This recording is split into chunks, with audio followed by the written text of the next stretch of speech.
자넨 누구인가? 내 이름은 목감기. 3개월에 한 번씩 걸리는 것 같죠. 여러분들은 감기 조심하시길 바랍니다. 오늘은 코난 극장판의 TMI에 대해 알아본 영상을 가져와 봤습니다. 이제 최근에 나온 극장판까지 TMI를 해버려서 다시 예전 황금기 시절의 극장판으로 돌아갔죠. 오늘 알아볼 극장판은 4기 극장판 눈동자 속의 암살자입니다. 우선 이 극장판에 대한 TMI를 알아보기 전에 이 극장판의 내용이 잘 기억 안 나시는 분들을 위해서 간단하게 이 극장판의 내용을 요약해드리도록 하겠습니다. 코난은 탐정단 친구들과 함께 있던 중 형사가 누군가에게 습격당한 걸 목격합니다. 그래서 습격한 범인을 쫓아가봤지만 잡지 못했고, 습격당한 형사에게 다가가서 괜찮냐고 물어봤더니 그 형사는 뭔가 할 말이 있는 듯한 표정을 하며 왼쪽 가슴을 부여잡더니 죽어버립니다. 코난 이거 혹시 다잉 메시지인가? 라고 생각을 했고, 알고 보니 그 형사의 왼쪽 가슴 쪽에 경찰 수첩이 있었다는 말을 듣습니다. 그리고 얼마 뒤 다른 형사 역시 습격을 당하게 되는데 그 형사도 손에 경찰 수첩이 있었습니다. 사건이 이렇게 돼버리자 경찰 내부에서는 이거 범인이 경찰 중에 있을 수도 있다 라는 소문이 돌기 시작했죠. 그러다 백 형사의 동생 결혼식披露宴에서 오 형사가 괴한에게 총격을 당하고 근처에 있던 미라니까지 기절한 사건이 벌어집니다. 총격을 당한 오 형사는 꽤 상태가 안 좋았고, 미라니는 본인 근처에서 오 형사가 피격당했다는 충격에 기억상실증에 걸립니다. 그런데 이런 미라니를 어떤 인간이 위협을 하기 시작했고, 코난이 미라니를 위협한 인간이 누구일지 추리를 하며 미라니를 곁에서 지켜주기 시작했습니다. 그러다 코난은 범인을 알아냈고 미라니를 쫓아 트로피컬랜드까지 온 범인에게 맞서게 됩니다. 범인에게 쫓기면 많은 위험한 상황이 있었지만 결국 코난은 범인을 떨쳐냈고 미라니의 기억까지 돌아오며 사건은 마무리됩니다. 이렇게 명탐정 코난 4기 극장판 눈동자 속의 암살자에 관련된 간단한 스토리를 알아봤고, 지금부터는 이 극장판에 대한 TMI 알려드리도록 하겠습니다. 첫 번째, 이 극장판은 2000년에 개봉을 했습니다. 거의 지금 대학교 졸업하는 분들이 태어난 연도에 개봉한 극장판이니 얼마나 오래된 극장판인지 알 수 있을 것 같네요. 두 번째, 오프닝에 알 수 없는 글자들이 나옵니다. 이 극장판 오프닝을 보면 수수께끼 영화가 엄청 나오는 걸 알 수 있는데, 이 영화들은 이 극장판이 개봉했을 때를 기준으로 그동안 명탐정 코난의 오프닝,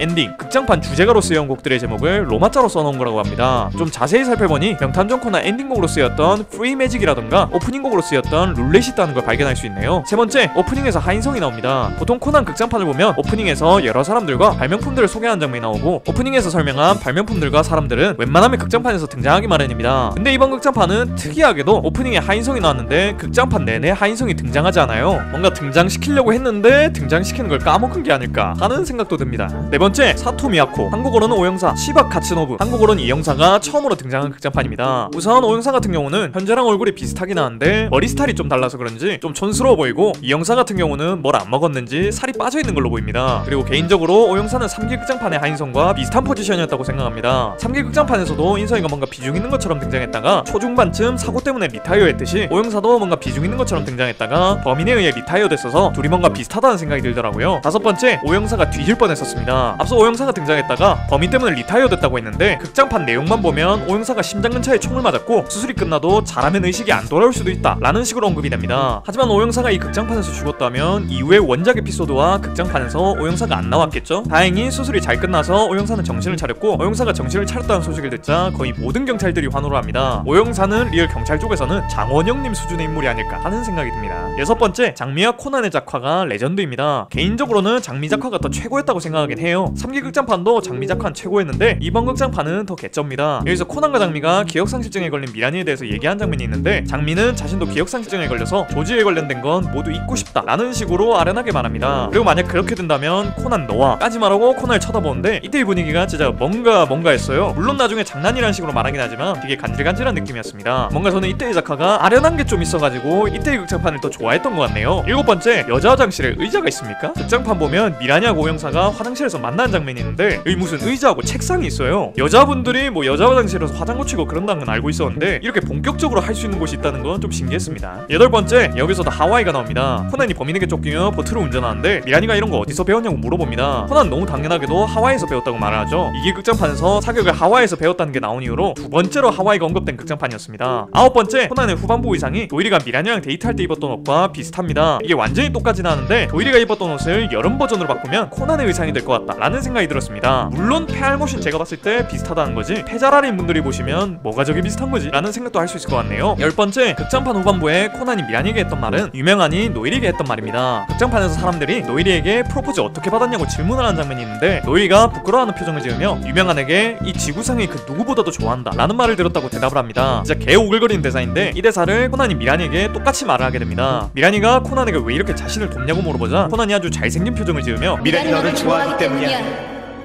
이 세상에 그 누구보다도 이런 대사를 칩니다. 뭔가 텍스트로만 봤을 때 오그라들었는데 도일이의 잘생긴 얼굴에다가 잘생긴 목소리를 들으니까 오그라드는 건 없어지고 스윗하다는 생각밖에 안 들더군요. 언어의 완성도 얼굴이란 걸 깨닫게 됐습니다. 11번째, 원래 기억을 잃는 건 미란이가 아니라 도일이었다고 합니다. 이건 카더라 썰이긴 한데 제작자 보쇼가 원래는 도일이가 코난이 됐던 것도 기억 못하는 기억상실증에 걸리는 스토리로 가려고 했었다고 합니다. 근데 이렇게 되면 코난의 분량이 너무 줄어들어버려서 미란이가 기억상실증에 걸린 스토리로 바꿨다고 하네요. 그리고 이렇게 도일이가 기억상실증에 걸린 스토리는 나중에 원작 살인범 쿠도 시니치 라는 에피소드로 나오게 되죠. 12번째, 탐정단 친구들이 착하긴 합니다. 제가 탐정단 친구들이 되게 안 걸리긴 하는데 애들이 착하긴 하다 라는 식으로 자주 언급했었는데 이번 극장판에서도 그런 모습을 보여줍니다. 미란이가 기억상실증에 걸렸다고 하자 꽃을 들고 문병을 온다거나 미란이가 위험하다고 하니 보디가드를 자청하는 등 조금 멍청하지만 심성은 착한 친구들이란 걸 알 수 있었습니다. 13번째, 처음에 미란이가 기억상실증 걸린 거 개그인 줄 알았습니다. 여기서 미란이가 기절했다가 정신을 차렸다는 소리를 듣고 코난과 사람들이 다 같이 미란이의 상태를 보러 갑니다. 근데 여기서 코난이 깨어난 미란이에게 괜찮냐고 물어보는데 미란이는 꼬맹아 넌 누구니? 라고 대답을 해요. 그리고 이 대답에 놀란 사람들의 모습을 보여주는데 이때 사람들 표정이 뭐지 이 새끼 개그 치는 건가? 라고 하는 표정 같았습니다. 역시도 이거 처음 볼 때 이 등장인물들과 똑같은 생각을 했어요. 14번째, 보라의 우정은 여기서도 빛이 납니다. 극장판에서 미란이가 기억을 잃어버리자 보라는 슬퍼하며 네가 기억이 돌아오지 않아도 난 너의 친구다 라는 말을 하며 서럽게 울어요. 이 장면 보고 괜히 마음이 찡했는데 마지막에 미란이가 기억이 돌아오고 보라를 보며 넌 내 가장 소중한 친구다 라고 말하는 장면 보니까 더 가슴이 찡하더라고요. 개인적으로 명탐정 코난에서 가장 멋있는 캐릭터는 보라가 아닐까 하는 생각까지 듭니다. 15번째, 신형사가 아주 무능했습니다. 미란이가 기억을 잃은 상태에서 혹시나 누군가에게 위협을 받을 수도 있으니 경찰 한 명을 대동한 상태로 외출을 하게 되는데 그때 같이 따라간 형사가 신형사였습니다. 근데 신형사가 오형사에 대한 생각으로 잠시 멍 때린 사이 미란이가 괴한에게 등을 떠밀려서 철로로 떨어지게 돼요. 코난이 순식간에 철로로 들어가서 미란이를 구해내지 않았더라면 미란이의 강인한 육체와 부딪힌 전철이 산산조각 나면서 전철 안에 있던 사람들이 다 죽을 뻔했어요. 개인적으로 신형사를 좋아하는 편인데 이번 극장판에서의 신형사는 욕먹어도 싸다고 볼 수 있을 것 같습니다. 16번째, 호텔 직원이 굉장히 매력적입니다. 여기서 코난이 진범에 대한 단서를 얻기 위해 다시 오형사가 습격당했던 호텔로 돌아가서 호텔 직원에게 우산을 보여줄 수 있냐고 물어보는데 호텔 직원이 없다고 페이크 쳤다가 윙크하면서 농담이었다고 말하며 돌려줍니다. 뭔가 장난 잘 치는 여우 같은 기집애 같아서 취향이었습니다. 17번째, 코난의 정체는 이미 모든 사람이 다 알고 있는 것 같았습니다. 이 극장판에서 용의자로 의심받고 있던 어떤 루포라이터 여자분이 있었는데 코난이 과거 사건 자료를 보고 싶어 하니까 내가 그 자료를 가지고 있다고 말하면서 따로 코난을 카페로 불러내가지고 그 자료를 보여줍니다. 그냥 이 사람이 편견이 없는 사람이라 그런 거 아닐까 하는 생각을 하실 수도 있는데 이거보다 한술 더 든 사람이 있어요. 극장판에서 용의자로 의심받았던 경찰부장 같은 사람이 있는데 그 사람이 사건이 다 종료되고 코난에게 넌 정체가 뭐냐? 라고 물어보는데 코난이 need not to know 라는 말을 합니다. 물론 이 말이 경찰 내부에 적이 있다는 식의 의미로 극장판 내내 나오는 바람에 코난이 쓴 거긴 하겠지만 단순하게 직역하자면 몰라도 된다 라는 식으로 싸가지 없게 대답한 겁니다. 저 같으면 어린 놈의 새끼가 어딜 이러면서 뭐라고 했을 것 같은데 우리의 경찰부장님은 이해했다는 표정을 짓더니 갑자기 코난한테 경례를 하고 떠나버려요. 그냥 명탐정 코난이란 만화는 정체를 속이는 사람만 있고 속는 사람은 없는 그런 만화가 아닐까 하는 생각이 듭니다. 18번째, 미란이는 불속성 효녀입니다. 미란이는 오형사님이 코앞에서 총에 맞는 걸 본 충격으로 기억을 잃었고 그 누구도 기억을 못한 상태가 됩니다. 당연하게도 자신의 부모님인 유명한과 노일이도 기억을 못했죠. 근데 신기하게도 도일이는 기억을 하는 것 같은 모습을 보입니다. 뭔가 도일이 사진을 보면서 아련한 표정을 지으며 그리는 느낌이 들어 라고 말하는데 지 부모님도 기억 못하면서 썸남은 기억하는 걸 보고 되게 배은망덕한 인간이다 라는 생각이 들더군요. 19번째, 코나에 나오는 어른들은 모두 좋은 어른인 것 같습니다. 일단 유명한과 노엘이는 미란이가 기억을 잃어서 자신들에게 엄마 아빠라는 소리도 못하고 있었는데 그런 미란이에게 굳이 억지로 기억 안 해도 된다고 우리는 기다릴 수 있다고 말을 해주며 미란이를